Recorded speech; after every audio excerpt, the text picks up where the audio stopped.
il y a dans des partis politiques qui existent, il y a d'abord un souci d'idéologie. Parce qu'il y a des partis politiques qui se réclament être de la social-démocratie, mais lorsque vous regardez la façon de faire, on n'a pas de la social-démocratie. Ils ne prônent pas la social-démocratie. Parce que, je prends l'exemple de la social-démocratie. Dans une idéologie de social-démocratie, il nous faut des syndicats, par exemple. Il faut un syndicat ouvrier, il faut un syndicat patronal. Mais lorsque nous regardons le fonctionnement des syndicats, la configuration dans le fonctionnement des syndicats au Congo, on se rend bien compte que ces syndicats n'existent presque pas, ou ne sont pas vraiment, comment je peux dire, ne sont pas vraiment efficaces. Et donc, il y a d'abord un problème au niveau de la conception idéologique du parti, et vous allez vous rendre compte, finalement, on a dans ce pays des partis politiques de la majorité qui se réclament de la social-démocratie, et il y a aussi des partis de l'opposition qui se réclament de la social-démocratie. Donc, quelque part, il n'y a pas de frontière idéologique. Donc, en réalité, l'opposition ne se fait plus parce que, bon, on a une conception différente de la société. Mais c'est parce que c'est des partis d'opposition qui tirent leur légitimité peut-être pour des raisons personnelles. Et donc, sur des questions concernant les idéologies, il y a beaucoup à faire. Et moi, tout ce que je peux, tout ce qu'on peut demander, véritablement idéologie à ce niveau? Tout ce qu'on peut demander, c'est qu'on regarde maintenant les choses en face. Est-ce qu'on ne peut pas faire une refondation de ces idéologies? C'est ce que nous demandons. Mais sinon, nous avons dit, nous, le parti Les Souverainistes, nous avons comme idéologie le Vous existez depuis combien de temps? Nous étions d'abord une association qu'on appelait le Mouvement des Jeunes pour le Changement, que nous avons transformé depuis décembre 2016 en parti politique. Donc nous sommes encore le nouveau-né de l'arène politique congolaise.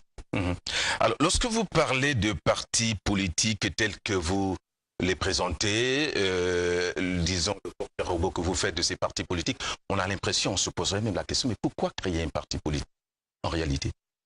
On crée un parti pourquoi? Alors, c'est aussi les raisons, quelles sont les raisons pour lesquelles on crée des partis politiques? Je vais vous prendre un exemple. J'ai pour habitude de changer un peu cette façon d'appeler le MCDDI, par exemple. Moi, j'appelle pas le MCDI, j'appelle le MCDI le LEG. Pourquoi? Parce que c'est un parti créé par un responsable politique, Bernard Kolela, et aujourd'hui, nous avons un responsable qui s'appelle Parfait Kolela. Et de l'autre côté, donc, une bonne partie de ce même parti qui se retrouve à la majorité, on a encore un Kolela qui est là. Donc vous comprenez bien que dans le fonctionnement, il n'y a pas une démocratie. Pas de philosophie. Il n'y a pas de philosophie démocratique déjà dans ce parti. Et dans d'autres partis aussi, on voit qu'il y a certaines personnes qui veulent avoir une emprise sur ces partis. Pourquoi? Et donc il faut qu'on se pose des questions. Pourquoi on crée des partis politiques? Moi je pense que on crée un Est-ce que c'est pour des raisons alimentaires simplement? On crée un parti politique parce que on a d'abord une vision de la société, on se base sur une idéologie et c'est comme ça qu'on avance avec la vision de la société pour qu'on change les choses. D'abord un parti transformer la société. Voilà. D'abord un parti politique, c'est pour transformer la société, pour améliorer les conditions de vie des citoyens. Mais nous avons dans notre pays des responsables qui créent des partis politiques parce que quelque part on se rend compte que finalement ça paye. Et donc ce n'est plus pour l'intérêt général, c'est pour l'intérêt personnel. De positionnement. L'intérêt personnel pour des positionnements. Et on sait très bien que non, ça paye. Et donc, du coup, on a un pléthorique des partis politiques, mais en réalité, qui ne fonctionnent pas pour l'intérêt général. C'est ce que nous voulons donner comme réflexion pour dire il faut qu'on arrête. Et comment on peut arrêter ça? On peut arrêter ça par une modernisation de la vie démocratique de notre pays. Ça peut passer par le ministère de l'Intérieur. Qu'est-ce qu'il faut regarder? Comment on peut... Il faut durcir les conditions de il faut durcir les conditions des partis. On est véritablement affaire à des partis nationaux. Effectivement, monsieur. Alors, finalement, si on durcit les conditions, là aussi, on s'attaquerait pratiquement à une tradition qui voudrait que lorsqu'un État existe, qu'il y ait des partis politiques. On ne peut pas parvenir à mettre en place un dualisme comme cela se passe dans la plupart des grandes démocraties. La gauche et la droite, les démocrates et les conservateurs. Il faut autant de partis pour faire jouer le jeu de la démocratie. Vous savez, quand vous parlez du dualisme, je préférerais parler de la bipolarisation de la vie politique. Ce n'est pas un danger. Lorsqu'on parle de la bipolarisation, vous n'avez que deux pôles. Vous avez l'opposition, vous avez la majorité. Mais il y a des partis qui vont se reconnaître des partis de la majorité, qui vont se reconnaître les partis de l'opposition. Il faut quand même que ça soit réglé. Et voilà pourquoi on a dit dans des conditions de création des partis politiques, il faut durcir. Ce n'est pas pour faire reculer la démocratie, c'est pour faire avancer la démocratie. Qu'on ait des partis politiques responsables, qu'on ait des partis politiques avec une vision sur l'intérêt général. Alors, vous avez peint là un environnement des partis politiques qui est du tout pas très tourné vers le développement. Que doit faire un parti politique au-delà de ses prises de position, au-delà de sa vision idéologique? Y a-t-il un rôle central? Nous voyons dans les grandes démocraties, tous les jours, les débats sont tournés autour des indicateurs économiques, autour de l'emploi qui manque, autour de telles questions, mais qui sont foncièrement des questions de développement. Pourquoi cela fait défaut dans notre pays? Est-ce que vous avez observé cela? Bien sûr, M. Goma. Il faut regarder ces partis, comment ça fonctionne. On a des partis politiques qui ne contribuent même pas au débat politique de notre pays. Et donc, on comprend très bien que ce parti politique n'a pas une vision. Il faut qu'on se pose des questions. Ces partis politiques incarnent quelles valeurs? Quelles sont les valeurs incarnées par des partis politiques, par des responsables des partis politiques? On ne peut pas continuer à avoir des responsables de partis politiques qui ne contribuent pas au débat public, au débat politique. Nous avons des questions qui minent aujourd'hui la société congolaise, les questions de chômage, l'économie. Mais quels sont les partis politiques qui viennent débattre sur ces questions-là? Quels sont les partis politiques qui viennent donner leur analyse de la société et donner leur vision de la société, donner les perspectives d'avenir? Il n'y en a pas. Est-ce que parce qu'il manque des sachants au sein de ce parti, pourtant les partis sont bourrés, pleins de cadres porteurs, des cadres d'un certain niveau qui pourraient débattre? Est-ce que c'est une tradition qu'on veut conserver, qu'on soit implicitement ou peut-être volontairement absent de débat sur les questions de développement? Non, mais je pense que les gens, c'est pas des compétences qui manquent dans des partis politiques. Seulement, il faut qu'on quitte ce stade de politique traditionnelle. Ça ne paye plus. Ça n'a jamais payé au Congo, ça ne paye plus. La politique traditionnelle qui consiste en quoi?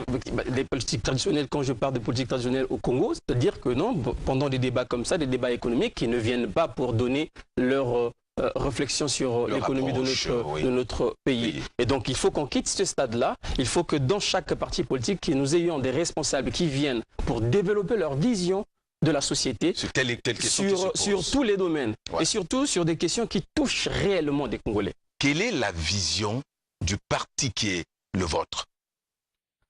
Nous avons une vision globale. Nous sommes un parti qui vient de naître et donc nous sommes encore sur des chantiers en ce qui concerne des visions dans beaucoup de domaines. Nous discutons sur les questions économiques, les questions politiques, les questions sociales et nous incarnons surtout quelque chose, la restauration de l'autorité de l'État. Voilà la question principale qui aujourd'hui préoccupe les souverainistes. Parce qu'il y a un problème à ce niveau? Parce qu'il y a un problème au niveau de la restauration, au niveau de l'autorité de l'État. Il faut restaurer l'autorité de l'État. Qu'est-ce qui fait défaut, selon vous? On peut pas comprendre que nous soyons une république. Ça veut dire on a des lois, on a un gouvernement, et que quelque part, ces lois ne soient pas appliquées. Et nous pensons que la majorité des problèmes qui minent la société congolaise vient du fait que l'applicabilité de la loi n'existe pas. Ça pose problème. Ça pose problème. L'État, souvent, s'affaiblit devant des simples citoyens, devant des responsables politiques. Ce n'est pas à l'État de s'affaiblir. Vous avez des exemples? Il y en a beaucoup, monsieur. Allez-y. Je vais vous prendre un exemple simple des bébés noirs. Un groupe. Un phénomène qui se développe. Un groupe des jeunes. Un groupe des jeunes. L'État, c'est lui qui a le monopole de la violence légitime. Et donc, lorsque nous sommes dans une société où on se dit on est une république, dans une république, il y a des fonctions régaliennes. La sécurité des citoyens et des biens, ça relève de la fonction régalienne de l'État. Et donc, si nous avons une police nationale, on ne peut pas comprendre qu'on a eu un début de ce phénomène et jusqu'à présent, ça continue. Je vous donne un exemple simple. On vient de tuer un élève dans une école de la République. Tuer. Ça veut dire qu'il y a un problème de sécurité dans notre pays. Et là encore, ce que je n'ai pas compris, comment ça se fait qu'un bandit qui vient, qui tue devant les enfants, et la police foule qui observe. Voilà, devant la foule, et la police qui vient, qui répond de la même façon. ce n'est pas comme ça que ça devrait se passer. C'est-à-dire qu'on a tué aussi ce voyou. Peut-être qu'il y a des raisons pour tuer ce voyou, mais ça ne devrait peut-être pas se passer devant des élèves. Parce qu'il s'agit là des agents de l'État qui ont donné un exemple de comment nous regardons l'homme. Comment nous pouvons traiter les choses. Ça ne se passe pas comme ça dans un état de droit. Dans un état de droit, il faut faire appliquer la loi. Et donc, voilà pourquoi nous pointons sur la restauration ou la réhabilitation de l'autorité de l'État. Il y a beaucoup d'exemples à prendre, M. Goma. Mais peut-être qu'au cours de cette émission... quelques-uns pour la compréhension de tout ce qui... Pour la compréhension de téléspectateurs... L'exemple est du tout mieux que... Il y a des questions sur l'éducation.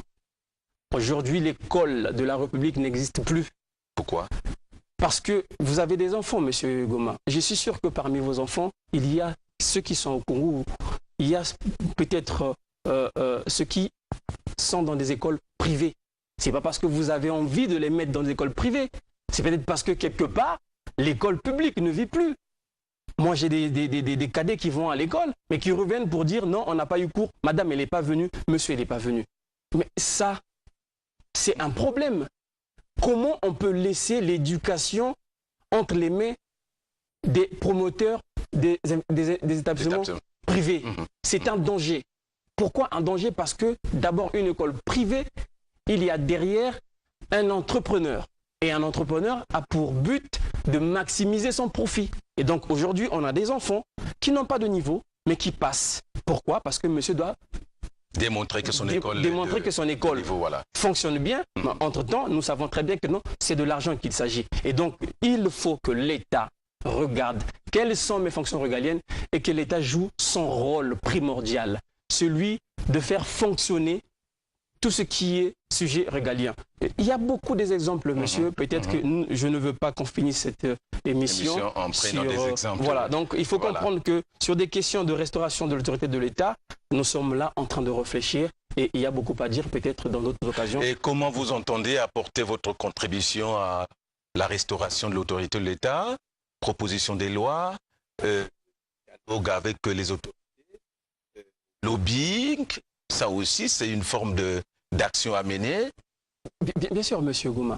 Mais le problème, c'est qu'il n'y a pas de miracle à faire.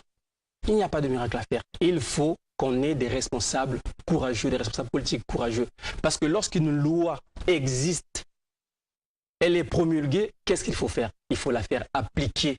Il y a l'article 55 qui parle Qu'est-ce qui manque? Les textes d'application, l'application du texte. Mais comment ça peut manquer? Lorsque vous avez déjà pensé avoir une loi, mais faites suivre la loi avec les textes d'application, ce n'est pas comme si on manquait d'intelligence. Ça n'existe pas. Je vais vous prendre un exemple. Nous sommes dans la Constitution. L'article 55 de la Constitution dit quoi? Que chaque membre du gouvernement doit faire la déclaration de son patrimoine. Nous avons un gouvernement depuis le 30 avril jusqu'à aujourd'hui. Personne n'a fait... Est-ce que ce n'est pas une question de culture? Il faut peut-être briser cette culture parce qu'elle n'est pas bonne. Pourquoi on va inscrire une loi comme ça dans notre loi fondamentale et que derrière, quand ça ne se suive pas? Je pense que le président de la République, on le dit toujours, que le mandat du président de la République, ce n'est pas un mandat où il peut faire ce qu'il veut parce qu'il en a déjà eu avant. Qu'est-ce qu'il a fait? Les Congolais ont une image de ce qu'il a fait de bien ou de mauvais. Mais ce mandat, il faut que le président de la République soit entouré des gens qui peuvent lui dire la vérité, parce que lui-même il parle de la vérité. Et il faut que lui-même il se dise qu'aujourd'hui, il faut que je redore l'image de l'homme politique. Parce qu'on ne sait jamais, nous ne sommes pas dans un pays où on a des institutions de sondage, où on peut mesurer le capital sympathie des hommes politiques. Mais il faut quand même faire quelque chose. Le président peut faire des choses. Seulement, il faut lui-même, il faut qu'il commence à appliquer la rigueur. Il faut que les gens qui entourent le président puissent lui dire la rigueur vérité. Suppose quoi exactement? Envoyer des gens en prison, sanctionner? C'est pas mauvais d'envoyer des gens en prison dans une république, monsieur. Ouais. On n'envoie pas n'importe qui en prison. On voit celui qui a enfreint la loi en prison. Il faut, oui, il n'y a pas de problème. Mais encore, on revient sur la restauration de l'autorité de l'État, monsieur. Nous avons... La sanction. Nous avons un ministère de la justice. Et je vous dis... Dans d'autres pays, moi en France, j'ai demandé à faire un casier judiciaire, ça m'a pris 48 heures. Pourquoi? Un pays qui est informatisé, un pays qui a tous les moyens pour me faire ça en 1 heure du temps, ils ont pris 48 heures. ça veut dire qu'ils ont enquêté.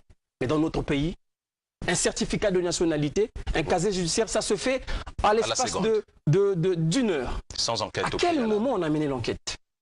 Voilà les problèmes. Et on ne sait pas qui est réellement congolais, qui a déjà causé des dégâts. Et nous avons des responsables politiques à des fois qui se présentent aux élections présidentielles, on ne sait pas, sans passer. Parce que la justice ne fait pas vraiment son travail.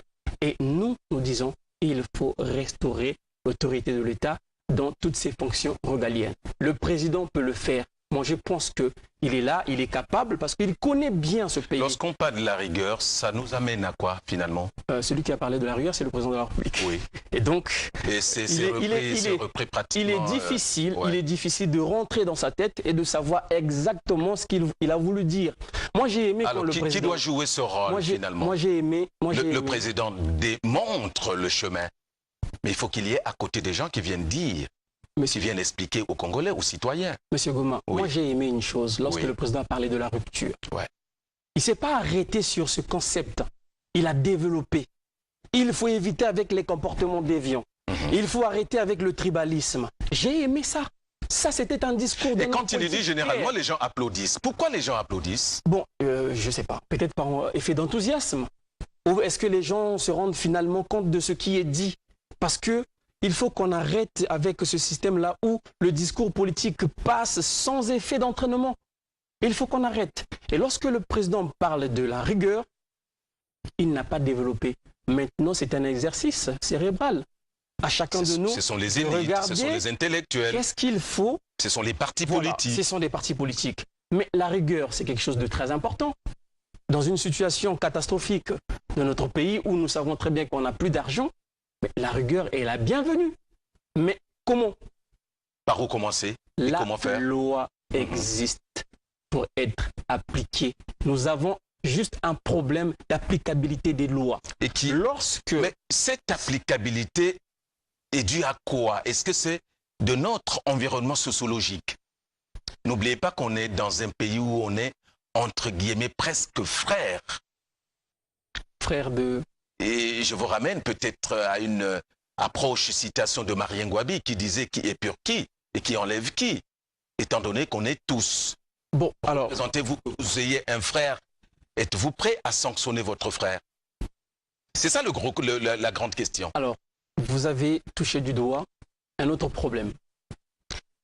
Il faut qu'on quitte encore ce stade-là. Il faut qu'on arrête avec cette conception de la politique où la gestion doit être une gestion faite avec des frères. Non. Il faut que la gestion soit faite avec des gens compétents.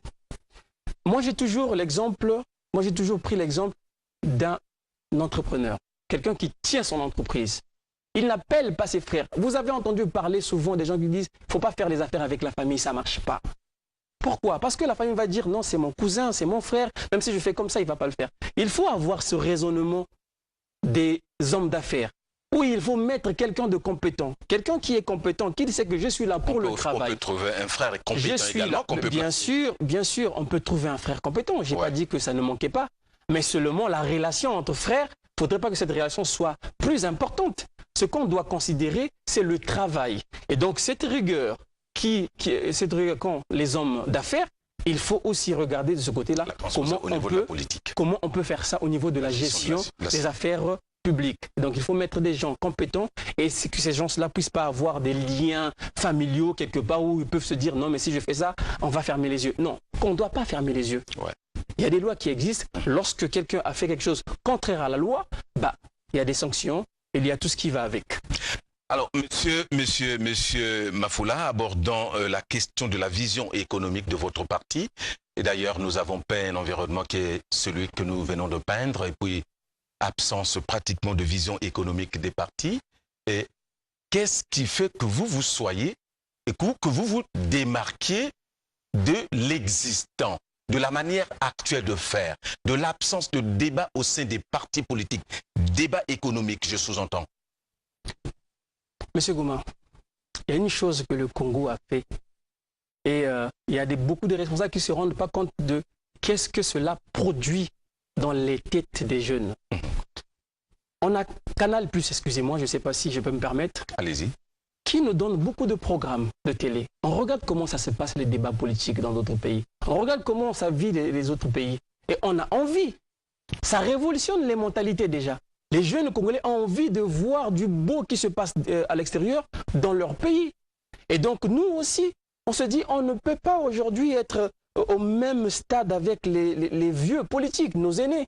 J'ai beaucoup de respect pour Pourquoi tous les aînés. avez-vous tendance à ramener toujours le débat entre vieux et nouveaux, entre vieux et jeunes? Mais parce que aujourd'hui, Ailleurs, vous voyez les vieux et les jeunes. Les jeunes loups, on les appelle souvent, vous et les savez, vieux, ben, ils échangent. Monsieur Goma, Oui. le monde entier est en train de changer les dirigeants politiques. Le monde entier est en train de changer ses dirigeants politiques. Et chez nous, on a essayé. On est au stade d'essayer. Il faut essayer. Mais lorsqu'on essaie, qu'est-ce qui se passe? Les jeunes qui sont arrivés, est-ce qu'ils ont vraiment l'apport de ces vieux qui sont là? Est-ce qu'ils les aident? Ou peut-être quelque part ils se disent non, c'était notre gagne-pain, maintenant les jeunes sont arrivés. Qu'attendent les jeunes finalement de ces vieux? Mais c'est pas seulement, c'est pas aux jeunes d'attendre aux vieux. C'est aux vieux de regarder que les jeunes là, il faut se poser des questions. Quel est le regard que ces vieux portent sur la jeunesse? Est-ce qu'ils nous voient comme étant l'avenir de demain? Si on nous voit comme étant l'avenir de demain... Parce que c'est le relais de demain. S'il vous plaît. Oui. Mais si on nous voit comme l'avenir de demain, ça veut dire qu'il faut commencer à donner tout ce qu'il faut pour que cette jeunesse soit capable de gérer ce pays. Mais il y a des gens qui ne veulent pas partir. Même quand le président a décidé que certains hommes politiques quittent le gouvernement, on a eu de bourdonnements. Il y en a qui n'ont pas été d'accord pour dire non, on a commencé avec lui, lui il est là. Non, c'est pas comme ça. Il faut changer les dirigeants. Nous parlons de changement du personnel politique, c'est très important. Peut-être tout à l'heure, je vais vous parler de renversement de la pyramide. C'est important de renverser cette pyramide. Vous imaginez quelle pyramide? Mais il y a toute une pyramide qui a été bâtie. Je vous parle du système qui est pyramidal. Il y a un système qui est là. Nous savons que ça passe par ici, par là, par là. Non, maintenant il faut que ça change. Si chaque responsable politique, chaque doyen politique se dit il faut que le Congo change, il faut commencer par la réforme des connaissances. Comment nous concevons la politique? Comment nous concevons la gestion de notre pays? Comment nous concevons l'économie de notre pays? Comment nous concevons les jeunes? Comment nous concevons la société? Il faut réformer les connaissances. Parce qu'on est dans une situation où même les connaissances économiques sont totalement liées au pétrole. Et aujourd'hui, il a fallu attendre la chute des barils de pétrole pour se rendre compte finalement, non, mais il faut diversifier l'économie. On était où depuis? On n'a pas changé les connaissances économiques. On est dans un pays où, lorsque quelqu'un se dit « je suis de l'opposition », il est regardé de travers. Pourquoi? Parce qu'il y a une manière de faire la politique, il y a une connaissance qui fait que lorsque tu fais la politique et que tu dis de l'opposition, tu es peut-être dangereux. Quand tu dis de la majorité, au lieu qu'on voit que non, celui-là, il est à la majorité parce qu'il a adhéré à la vision, non, on dit bah, c'est un soutien du président de la République, un soutien aveugle. Non. Il faut réformer les connaissances, M. Goma, c'est très important. Réformer les connaissances et reformer tout ce qui est logiciel mental et surtout passer par le changement du personnel politique. Et quoi faire finalement? C'est la question toujours, c'est celle qui se pose. Quoi faire et pas où commencer? Qui prendrait l'initiative? La loi seule pourrait faire changer les choses? La loi est capable de beaucoup faire. Les hommes sont capables de beaucoup faire aussi. Le premier homme qui doit montrer l'exemple, c'est le président de la République. Vous savez, il y a quelques années, je n'étais pas d'accord avec le président de la République. Moi, en tant que juge, je n'étais pas d'accord. Parce que je disais, il y a beaucoup de choses qu'il peut faire. Comment il ne le fait pas? Nous savons que c'est difficile. C'est très facile de critiquer. Mais je me disais, il est capable de beaucoup. Lorsqu'on regarde les choses, comment ça se passe, il est capable de beaucoup. Mais pourquoi il ne le fait pas? Est-ce qu'il se dit, bon, moi, je m'en fous des Congolais? Mais je me dis non, il ne s'en fout pas des Congolais. Mais pourquoi? Et quand je me posais des questions, pourquoi que je ne trouvais pas des réponses, je n'étais pas d'accord avec lui. À quel moment je suis d'accord avec le président? Quand il parle de la rupture. Parce que nous aussi, avec le mouvement des jeunes pour le changement, on avait regardé des choses de cette façon, il fallait rompre avec certaines habitudes. Et lorsqu'il en a parlé... Mais on ne dit pas exactement ces habitudes, on ne met pas le doigt. On ne met pas le doigt sur l'endroit qui fait mal. Quand on parle de rupture, il faut rompre quoi exactement? On a parlé du tribalisme, monsieur. Oui. On a parlé de comment faire pour qu'il n'y ait pas de tribalisme? Qu'est-ce qu'il faut faire? Alors, il y a beaucoup de choses. Pour éviter que ça ne reste théorie, puisque vous venez de parler du tribalisme. Alors, c'est aussi ancré dans les mentalités des gens. Effectivement, c'est pas un combat facile.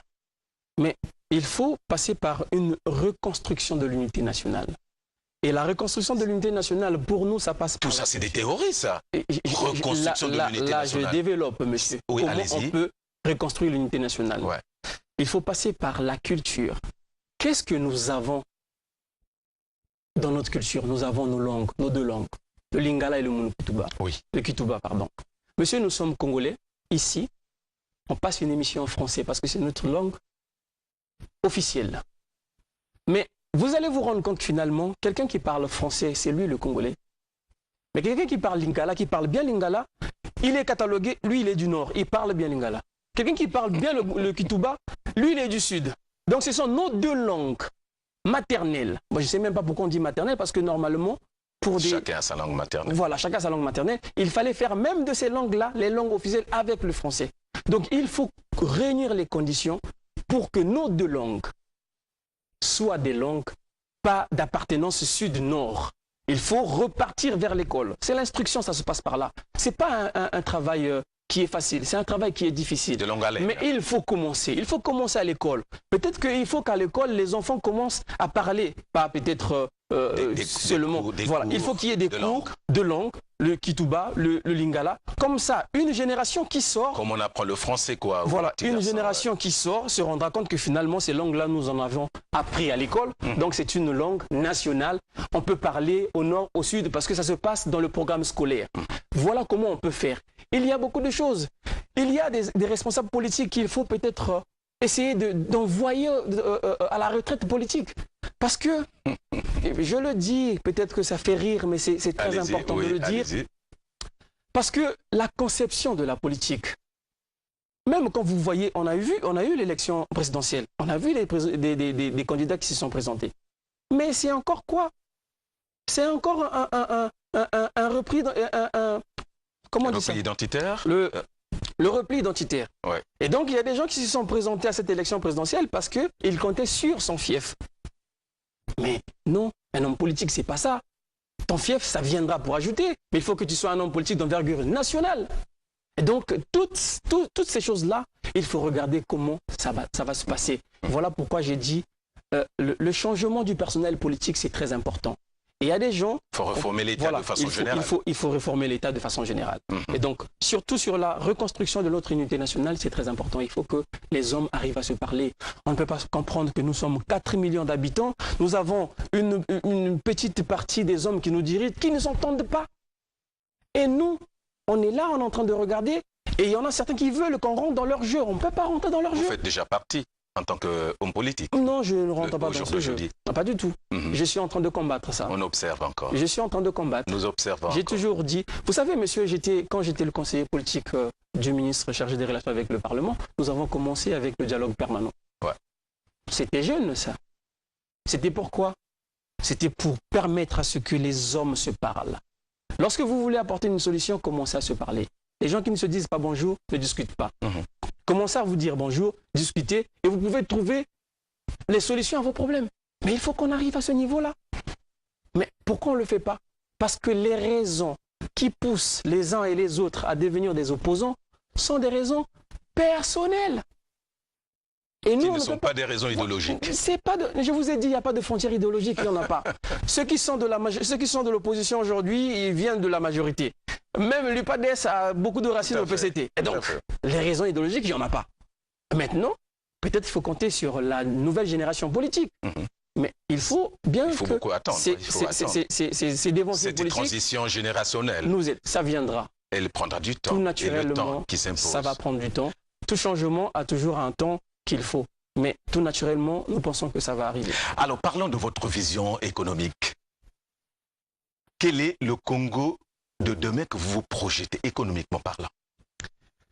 Le Congo de demain que nous projetons économiquement parlant, peut-être avant de parler de demain, parlons d'aujourd'hui. Oui.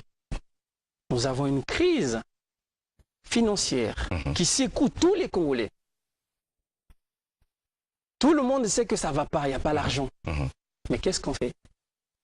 Alors voilà. Quelles sont les solutions? Voilà les solutions que nous voulons apporter ou les solutions que nous apportons. c'est au Premier ministre peut-être de suivre cette émission, c'est au président de suivre cette émission et essayer d'analyser. On ne peut peut-être pas être là à dire tout ce qui est bon, mais il y a peut-être quelque chose à retenir. Le Congo a 4 millions d'habitants,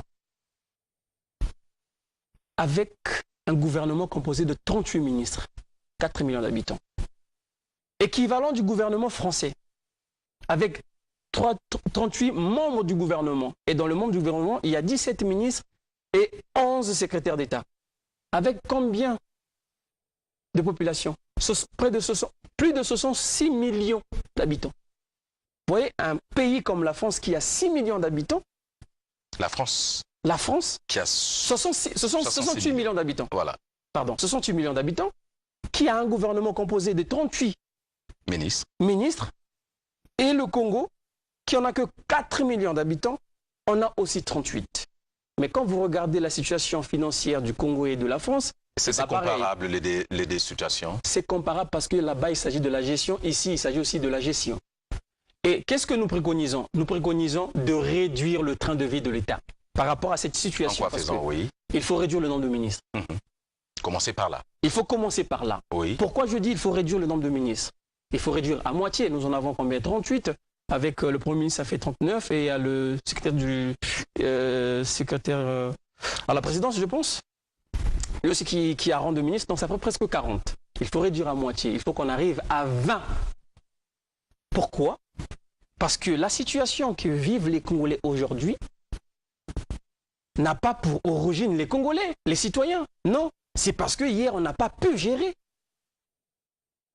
notre économie, l'argent qui est tombé. De 2007 à 2014, nous avons eu des taux de croissance élevés, nous avons eu beaucoup d'argent. Mais 2 ans après, on n'en a pas eu. On n'en a pas. Alors que cet argent, ça nous a permis d'octroyer même des crédits à la Côte d'Ivoire, aux pays voisins. On l'a fait. Et donc, quelque part, on pouvait tenir. Face à cette situation, on pouvait tenir. Mais on ne tient pas. Et les Congolais souffrent. Mais ce n'est pas seulement aux citoyens lambda de souffrir. Il faut que l'État, il faut que le gouvernement montre l'exemple. Il faut que le gouvernement arrive aussi à serrer la ceinture. Pour montrer que oui, nous sommes fautifs de cette situation. Voilà comment nous préconisons aussi les choses. Voilà comment nous voulons que ça change. Qu'est-ce qu'il peut faire au-delà de la réduction du nombre de ministres? Il faut changer, il faut réduire le nombre de ministres. Ça, on n'a pas besoin d'avoir 38 ministres. Le Bénin qui a 10 millions d'habitants, avec Patrick Talon qui vient d'arriver, il a un gouvernement composé de 21 ministres. Et ça réduit beaucoup de charges. Et nous avons besoin aussi chez nous. Parce que, voilà, on a des ministères. On a des ministères, je vais finir par là. On a des ministères où on a divisé en deux pour créer des ministres délégués. Ça ne sert pas. On a des ministères où on a fait parce que, pourquoi? Il fallait peut-être récompenser l'effort de chacun dans cette histoire de campagne présidentielle. Oui, c'est fait, mais la situation, elle est là. Il faut maintenant faire face à cette situation. Il faut réduire le train de vie de l'État. Réduire le nombre de ministres.